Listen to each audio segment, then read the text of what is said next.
નર્મદાના ડેડિયાપાડામાં છાત્રાલયનું મકાન ધરાશાયી। આદર્શ નિવાસી કુમાર છાત્રાલયનું જૂનું મકાન ધડામ થયું। આસપાસ કોઈ ન હોવાના કારણે જાનહાનિ ટળી ગઈ। ધારાસભ્ય ચૈતર વસાવા સ્થળ ઉપર પહોંચ્યા। ચૈતર વસાવાના પ્રશાસન પર ભ્રષ્ટાચારના આરોપ। નર્મદાના ડેડિયાપાડામાં છાત્રાલયનું એક મકાન ધરાશાયી થયું। આદર્શ નિવાસી કુમાર છાત્રાલયનું જૂનું મકાન ધડામ દઈને ધરાશાયી થયું। આસપાસ કોઈ હતું નહીં, જેના પરિણામે જાનહાનિ ટળી ગઈ। ધારાસભ્ય ચૈતર વસાવા પોતે સ્થળ પર પહોંચ્યા અને પ્રશાસન પર લગાવ્યો ભ્રષ્ટાચારનો આરોપ। આજે ડેડિયાપાડા આદિજાતિ વિકાસ વિભાગ સંચાલિત આદર્શ નિવાસી શાળા કુમારનું જે છાત્રાલયનું બિલ્ડિંગ હતું તે આજે 30 થી 40% પડી ગયું છે।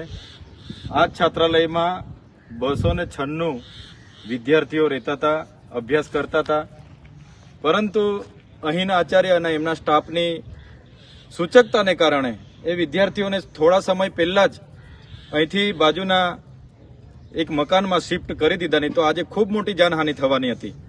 અહીંના સ્ટાફ દ્વારા અનેકવાર સરકારોને રજૂઆત કરી છે કે આ ખંડેર બિલ્ડિંગ જે એક ભ્રષ્ટાચારનું પ્રતીક છે, આજે આ બિલ્ડિંગનું કામ 1992-93માં શરૂ થયેલું અને આટલા જ વર્ષમાં આ બીજી વાર ધરાશાયી થઈ ગયું છે।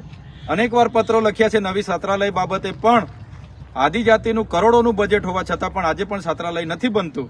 આ તો સારું કે સ્ટાફની સમય સૂચકતાના લીધે આજે આ બાળકો બચી ગયા છે, નહીં તો આ જ બિલ્ડિંગમાં કપડાં સૂકવવાથી લઈને તમામ પ્રવૃત્તિ બાળકોની ચાલતી હતી।